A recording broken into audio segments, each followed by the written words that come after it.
Hi everyone, welcome to another episode of Have You Eaten Yet? Today we will cook something different, but slightly more advanced. That's right, we're gonna cook meat today. To be precise, pork and beans stir fry. To make this dish, this is what you need. To start, we slice the pork first, then cut the slices into strips. Next, marinate. This is an extremely important step in cooking meat. The nice and tender taste of stir-fry meat comes from the moisture. Marinating the meat is to season and lock that moisture inside of the meat. This is what you need for this step, and it works on pretty much any kind of meat. First, add cooking wine, then add ground white pepper and mix them together. Then add about 30 milliliters of water. Mix them until there isn't much visible liquid. Add a tablespoon of potato starch and mix it well. Finally, add a tablespoon of sesame oil and mix. Then put them aside for at least 15 minutes. Meanwhile, we can cook the beans. I prefer to trim both ends of the beans. Put them in the small saucepan, add oil until it covers them. Turn the heat on full power and start deep frying them. This step usually takes a good 5 minutes because beans are not that easy to cook. We turn the heat off and take the beans out until they look a bit wrinkly. Put the beans aside and drain as much oil as you can. Put a kitchen towel underneath if it's necessary. Heat the wok, add the oil after it becomes burning hot. Add marinated pork, quickly stir fry them until they start to change color. Add the beans and cook for another 20 seconds. Then add soy sauce and cook for a further 15 seconds.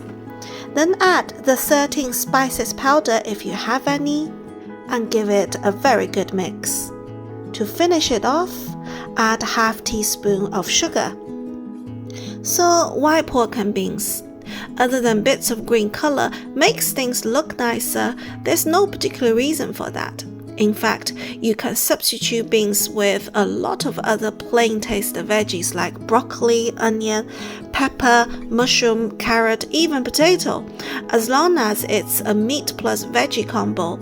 The reason that we prefer to cook this way is because, like all these ancient civilizations, the Chinese started as an agricultural society, but mainly growing crops like wheat and rice, while in the UK, historically, livestock breeding played a much bigger role. So for a long time, meat was a very scarce ingredient in China. To a Chinese, chucking a big joint of meat in the oven would simply be a massive waste. Instead, they would make a piece of meat last as many meals as possible. That's why we always slice or dice or shred the meat first, then cook with something else so it appears more presentable size-wise.